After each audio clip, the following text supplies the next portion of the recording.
Friends and my dear students, welcome to our channel. कल Sunday है और कल मैं आपका टेस्ट लूँगा जो भी अभी तक हमने क्लास 12th में पढ़ा हुआ है ना। तो क्लास 12th इंग्लिश का कल संडे को टेस्ट रहेगा और उसका जो समय है वो समय है सुबह 11 बजे आपको लाइव आना है, ठीक है। तो जो भी आपके फ्रेंड्स, रिलेटिव्स, क्लासमेट्स हैं उन सभी के पास ये जानकारी आप उनके पास पहुँचाएँ। और टेस्ट जैसे कल हमने एक टेस्ट के रूप में 10 क्वेश्चन सोल्व किए थे और एनालिसिस अपना और ख़ुद का किया था, इसी प्रकार से आज फिर मैं आपके सामने 10 क्वेश्चन लेकर आया हूं। तो इन 10 क्वेश्चन को आपको स्वयं को पेन कॉपी लेकर हल करना है और अपने आंसर्स को चेक करना है। उसके बाद आपको कितने नंबर आते हैं वो आप मुझे कमेंट्स करके बताएंगे, ठीक है दोस्तों। तो कल की तरह ही आज हम फिर से आपके सामने 10 क्वेश्चन लेकर आए हैं। मीन्स जो आपका सेक्शन सी होता है उस सेक्शन सी को हम हल कर रहे हैं। 10 मार्क्स है ना, ठीक है। तो अब बिल्कुल भी टाइम वेस्ट ना करते हुए इन क्वेश्चंस को मैं एक बार पढ़ देता हूं ताकि आपको स्पेलिंग में या पढ़ने में यदि कुछ कन्फ्यूजन हो तो वो आपका क्लियर हो जाए। और इन पेन कॉपी लेकर इनके आंसर्स आप अपने हिसाब से लगाएं और जब मैं आपको सॉल्व करके बताऊंगा तो आपको चेक करना है कि आपको कितने नंबर आए हैं, ठीक है दोस्तों। वीडियो को रोक कर आपको ये क्वेश्चंस पहले हल करना है, उसके बाद में वीडियो को पूरा देखना है। चलिए, पहला क्वेश्चन है फिल इन द ब्लैंक्स, मतलब खाली स्थान, जो रिक्त स्थान दिए गए उसकी पूर्ति करना है। पहला क्वेश्चन है टुडे इज़, देन THAN लिखा हुआ है, यस्टरडे। ऑप्शन है कोल्ड, कोल्डर और कोल्डेस्ट। इसमें से क्या आएगा आपको एक लगाना है। फिर है सी हैज़ हार्डली मनी, सम और एनी में से किसी एक का प्रयोग करना है। You satisfy me, change the voice. Change the voice अब आपको खुद को समझना है कि इसको क्या करना है। I will call you at night, remove will। अगला है I met my friend year ago, use of articles। do as directed में है the child is crying for milk, change into past indefinite। he always played well, make negative, नकारात्मक बनाना है। I shall go to Indore, question take करना है। अगला है as soon as the principal came in, the students stood up, no sooner than का प्रयोग करना है। पांचवा है if she ran fast, she catch the bus, remove if करना है। तो इन क्वेश्चंस को आप नोट कर लें और अपने हिसाब से वीडियो को पॉज करके रोक कर आपको जैसा भी आता है आप इनके आंसर्स खुद चेक करें, क्योंकि मैं अभी इनको सॉल्व करके बताऊंगा। साथ ही ये सारी चीज़ें हम पहले पढ़ चुके हैं। इनके वीडियोस यदि आप देखना चाहते हैं, यदि आपने वीडियोस नहीं देखे हैं तो उन वीडियोस को आप प्लेलिस्ट में जाकर देख सकते हैं, ठीक है। तो वीडियो को पॉज करके आपने सारे क्वेश्चंस के आंसर लगा लिए होंगे। अब मैं इनको सॉल्व कर रहा हूँ। ईमानदारी से, ऑनेस्टी के साथ आपको जितने भी नंबर आते हैं वही आपको बताना है। आपको ऐसा नहीं है कि 10 नंबर का आपने बोल दिया कि 5 नंबर का बोल दिया। तो जो आपको आ रहा है वही आपको कमेंट्स करके बताना है। साथ ही आपने जो भी आंसर्स लगाए हैं उनमें आपको ये देखना है कि कौन सा क्वेश्चन में आपको कहाँ पर प्रॉब्लम आ रही है, ये आपको ध्यान रखना है ताकि नेक्स्ट टाइम हम उसको अच्छे से कर सकें। चलिए, पहला क्वेश्चन है टुडे इज, देन यस्टरडे।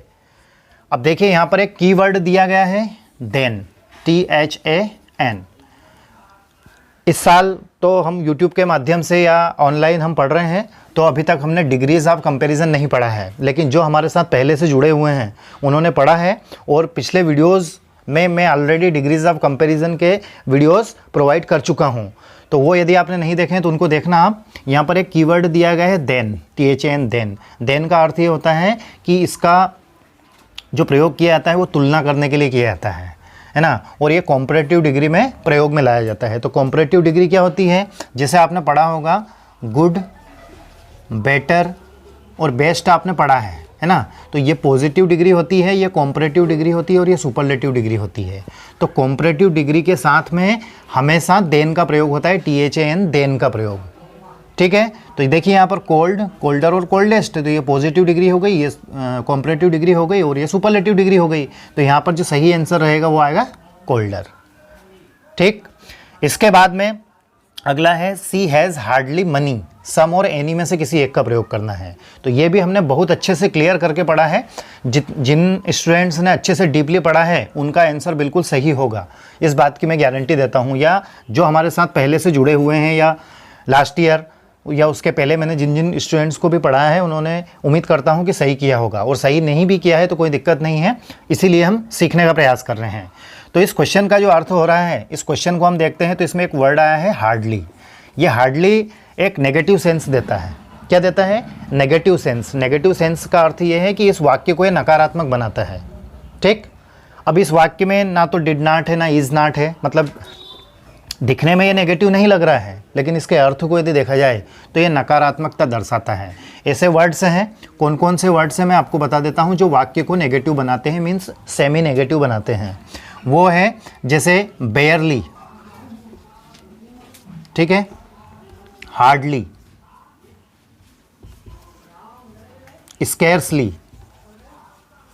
ये इस प्रकार के जो वर्ड्स यदि सेंटेंस में आते हैं तो ये सेंटेंस को नेगेटिव बनाते हैं। और सम और एनी के प्रयोग में हमने ये पढ़ा था कि वाक्य यदि नेगेटिव हो या सेमी नेगेटिव हो तो हम उसमें एनी का प्रयोग करेंगे, और वाक्य सिंपल मीन्स अफर्मेटिव स्टेटमेंट देता है तो उसमें हम सम का प्रयोग करेंगे। तो ये हार्डली सेंटेंस को नेगेटिव बना रहा है, इसलिए हम इसमें एनी का प्रयोग करेंगे। तो जिन्होंने एनी लगाया है उनका आंसर सही है। अगला है you satisfied me, change the voice, है ना। मैं इसको थोड़ा सा हल करके आपको बताऊंगा। तो पिछले वीडियोस यदि आपने नहीं देखे हैं तो उन वीडियोस को देखने के लिए आप प्लेलिस्ट में जाइए, वहाँ पर आपको text book, workbook, grammatical portion, है ना, और प्रीवियस ईयर के पेपर, चाहे वो किसी भी सब्जेक्ट के हों, फिजिक्स हो, केमिस्ट्री हो, है ना, इकोनॉमिक्स हो, सप्लीमेंट्री वालों के लिए बोल रहा हूँ, तो आप सब वहाँ पर जाकर देख सकते हैं। साथ ही आपके फ्रेंड्स, रिलेटिव्स, क्लासमेट्स के पास हमारे इन वीडियोस को शेयर करना ना भूलें।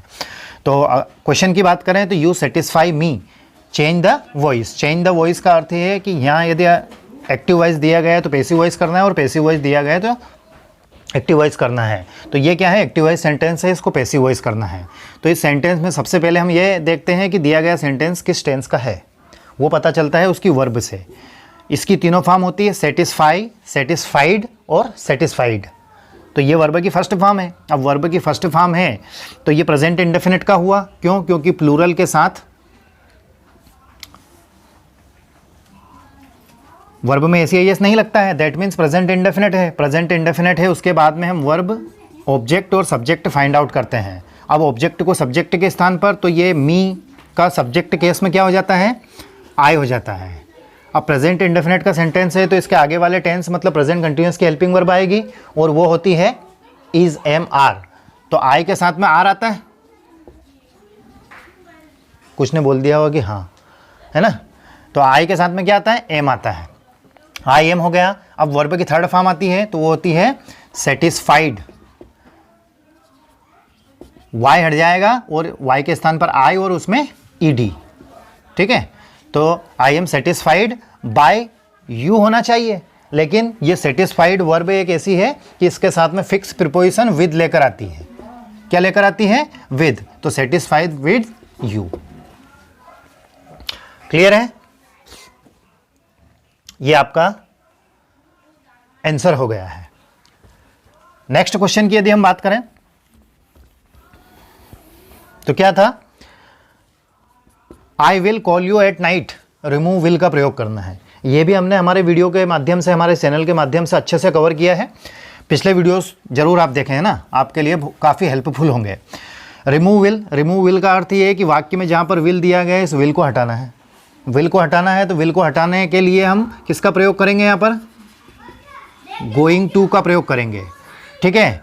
मतलब विल को हटाकर गोइंग टू लगा देंगे, और गोइंग टू के साथ में प्रेजेंट कंटिन्यूअस की हेल्पिंग वर्ब भी आती है, ठीक है।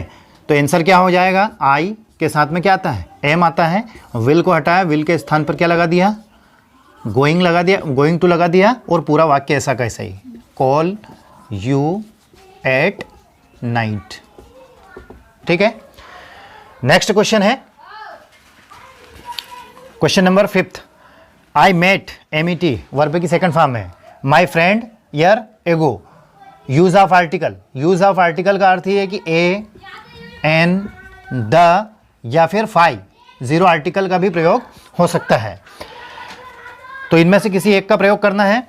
तो यहाँ पर जिस जब भी हम आर्टिकल का प्रयोग करते हैं तो वाक्य में जो रिक्त स्थान के बाद सबसे पहला शब्द आता है, मीन्स नाउन आती है, उसके प्रोनाउंसिएशन को हम पहले देखते हैं। तो इसका जो प्रोनाउंसिएशन होता है वो होता है यर। क्या होता है? यर। यर। और ये यह क्या है? हिंदी वर्णमाला का व्यंजन है। हिंदी वर्णमाला का व्यंजन है तो इसके पहले क्या आएगा? जब हिंदी वर्णमाला के व्यंजन से किसी शब्द के उच्चारण की शुरुआत हो, किसी नाउन के उच्चारण की शुरुआत हो, तो हम वहाँ पर ए लगाते हैं। तो जिन्होंने ए लगाया है उनका आंसर सही है ना। इसके लिए मैंने एक स्पेशल वीडियो भी बनाया था। कुछ स्टूडेंट्स ने कहा था कि सर इसमें ए कैसे आएगा, जबकि इसका जो प्रोनाउंसिएशन होता है वो तो डिफरेंट होता है। ठीक है, उन वीडियोज़ को भी आप चाहें तो देख सकते हैं, चाहे नहीं आपको देखना ही चाहिए। ओके, अब क्वेश्चन नंबर 2 की बात करें तो इसमें डू एज डायरेक्टेड दिए गए हैं। डू एज डायरेक्टेड का अर्थ होता है जैसा दिया गया है वैसा करें। अब कल जो आपका टेस्ट रहेगा उस टेस्ट में इसी प्रकार से हम ग्रामर आपसे पूछेंगे। ग्रामर के साथ साथ हम आपके एक्सट्रैक्ट भी पूछ सकते हैं, मीन्स पोएम की लाइनें दे सकते हैं, है ना, लेसन की लाइनें दे सकते हैं। उनमें जो वोकेबलरी हमने पढ़ी हुई है, अच्छे से डिटेल में पढ़ा हुआ है, तो अब मैं तो पूछूंगा आपसे, आपने क्यों नहीं पढ़ा भैया, है ना, सब चीज़ें पूछूंगा मैं, तो आपको पढ़ना है और पढ़ भी रहे होंगे ऐसी उम्मीद मैं आपसे रखता हूं।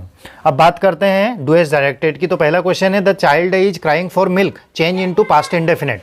अब सबसे पहले हम ये देखते हैं कि पास्ट इंडेफिनिट क्या होता है। पास्ट इंडेफिनिट होता है उसमें वर्ब की सेकंड फॉर्म लगती है। क्या लगती है? वर्ब की सेकंड फॉर्म। और पास्ट इंडेफिनिट में कोई हेल्पिंग वर्ब का प्रयोग नहीं होता है अफर्मेटिव सेंटेंस में। The child is crying for milk, तो देखिए द चाइल्ड, अब इसमें हेल्पिंग वर्ब तो आती नहीं है अफर्मेटिव में, तो हेल्पिंग वर्ब को तो छोड़ देते हैं। अब क्राइंग ये यहाँ पर मेन वर्ब है, तो इसकी सेकंड फॉर्म लिखेंगे, तो वो सेकंड फॉर्म होती है CR, और Y को हटाकर उसके स्थान पर I हो जाता है और उसमें फिर ED लग जाता है। तो the child cried for milk. ऐसा यदि आपने किया है तो आपका आंसर बिल्कुल सही है। अगले क्वेश्चन की बात करें तो ही ऑलवेज प्लेड वेल, इसको नकारात्मक करना है। ठीक है, नकारात्मक करना है तो मैं आपको एक रूल बता देता हूं कि सेंटेंस में यदि ऑलवेज दिया जाता है और उसको नेगेटिव करना है तो उसमें नेवर करना है आपको। क्या करना है? नेवर। और नेवर यदि सेंटेंस में दिया गया है और उसको नेगेटिव करना है तो हम उसमें ऑलवेज कर देंगे और कुछ चेंज नहीं करेंगे। तो इसमें क्या हो जाएगा? ही ऑलवेज दिया हुआ था तो इसमें आएगा नेवर प्लेड वेल। ठीक है, अब इसका अर्थ था कि वह हमेशा अच्छा खेला। अब इसका नकारात्मक हमने कर दिया, क्या कर दिया कि वो कभी भी अच्छा नहीं खेला। तो ऑलवेज के स्थान पर हमने क्या लगा दिया? नेवर लगा दिया। आपको किसी प्रकार का कोई डाउट या कोई क्यूरी रहे तो आप कमेंट्स कर सकते हैं, लेकिन ये बात आपको ध्यान रखना है कि आपको भले 1 नंबर आए या 5 नंबर आए या 10 में से 10 आए, जो आपको नंबर आते हैं वही आपको कमेंट्स करके बताना है। यदि आप ईमानदारी से हमारे साथ जुड़े रहेंगे तो मैं भी ईमानदारी से आपको पढ़ाऊंगा, है ना, वरना बेईमानी करूंगा फिर स्पेलिंग मिस्टेक कर दूंगा, है ना, वैसे नहीं करूंगा, don't worry. I shall go to Indore, question tag. Question tag क्या होता है? क्वेश्चन टैग में जो भी सेंटेंस दिया हुआ रहता है उस सेंटेंस को पहले ऐसा का ऐसा ही लिख देते हैं, ये लिख दिया। ठीक है, अब ये लिखने के बाद सेंटेंस की जो हेल्पिंग वर्ब है उस हेल्पिंग वर्ब की कॉन्ट्रैक्टेड फॉर्म, मीन्स जो हेल्पिंग वर्ब के साथ में नॉट, तो उसको सॉर्ट करके लिखते हैं। ठीक है, जैसे डू होता है तो डू की कॉन्ट्रैक्टेड फॉर्म हम लिखते हैं डोंट। इसी प्रकार से सेल की क्या आएगी? SHANT। जिन्होंने हमारे पिछले वीडियोस देखे हैं उन्होंने अच्छे से कर दिया होगा। अब यहाँ पर फुल स्टॉप है तो इस फुल स्टॉप को कॉमा में परिवर्तित करेंगे और कॉमा में ले जाएंगे, मतलब इसको, तो SHANT, और जो सब्जेक्ट है वो और क्वेश्चन मार्क, तो ये आपका क्वेश्चन टैग हो गया। अगले क्वेश्चन की बात करें तो as soon as the principal came in the students stood up, no sooner than का प्रयोग करना है। तो नो सुनर देन के लिए भी हमने स्पेशल वीडियोस बनाए हैं, प्लेलिस्ट में आप जाकर देख सकते हैं। तो जहाँ पर एज सुन एज दिया हुआ रहता है वहाँ पर क्या लगा देते हैं? No sooner. अब नो सुनर के जस्ट बाद में हेल्पिंग वर्ब आती है, वो हेल्पिंग वर्ब आती है वर्ब के हिसाब से। तो यहाँ पर वर्ब क्या है? कम, केम, कम, वर्ब की सेकंड फॉर्म। तो वर्ब की सेकंड फॉर्म मतलब पास्ट इंडेफिनिट, पास्ट इंडेफिनिट मतलब हेल्पिंग वर्ब डिड। ठीक है, तो no sooner did the principal, अब ये केम था तो इसको फर्स्ट फॉर्म में लेके आएंगे तो क्या हो जाएगा? कम इन। अब दोनों वाक्यों के बीच में THAN देन, और पूरा वाक्य ऐसा कैसा ही, the students stood up. Last वाला है,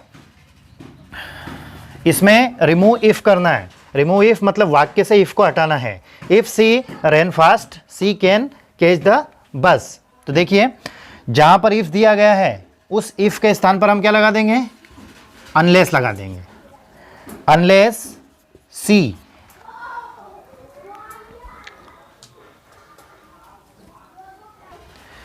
तो अनलेस इफ के स्थान पर अनलेस लगा दिया।